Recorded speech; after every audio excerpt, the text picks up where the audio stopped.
Hey everybody, how's it going? Spoiler alert just from the get-go. If you haven't seen Star Wars The Rise of Skywalker, please leave this video and come back after you've seen the film, unless you don't care about spoilers, which in that case, nobody in the comments will hopefully be complaining, oh, you spoiled this, you spoiled that, because spoiler alert.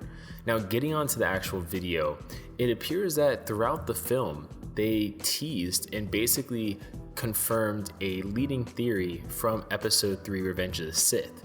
Now, the theory itself goes as such that at the end of the movie, when Padme was dying and Darth Vader was being reborn as a cyborg, Palpatine used the life transference technique to transfer the life force of Padme into Vader to not only save Vader's life from his injuries on Mustafar, but also to explain how Palpatine seemingly knew that Padme was dead when Anakin asked about Padme.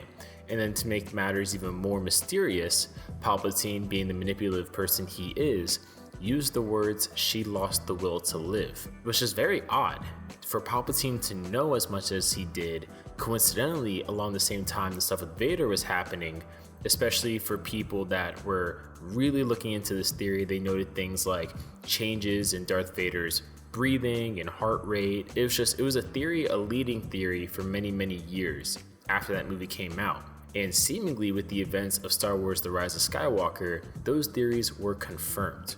Because Rey in this movie is heavily teased in the first act as being related to Palpatine. Eventually it's revealed to also be true, she's the granddaughter of Palpatine, but to really lay down that kind of foundation, they were showing her naturally using certain abilities affiliated with the dark side, not the light side. For example, when she was exerting herself against Kylo, she accidentally released Force Lightning, which is very synonymous with Darth Sidious.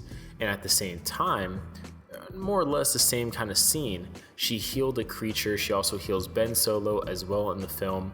And instead of being the light side technique of force healing, Rey directly says she transferred some of her life force into that other creature, which resulted in that creature rejuvenating and healing. And if that seems like too much of a stretch to say it's a confirmation, then later in the film, Palpatine not only uses Force Lightning, but deliberately uses the Force Drain technique and the life transference technique to drain the Force bond between Kylo and Rey, and then later on, from what we could tell, the life force of both Rey and Kylo, which rejuvenated Palpatine to basically the condition he was in during the original trilogy. So with that all said and done, it's really interesting that they kind of, even if it was more of like a tip of the hat nod kind of indirect way, they basically confirmed that Palpatine most likely, yes, he did do that, which is just really interesting. But leave your comments down below. What do you guys think about this? Do you guys think this confirms it?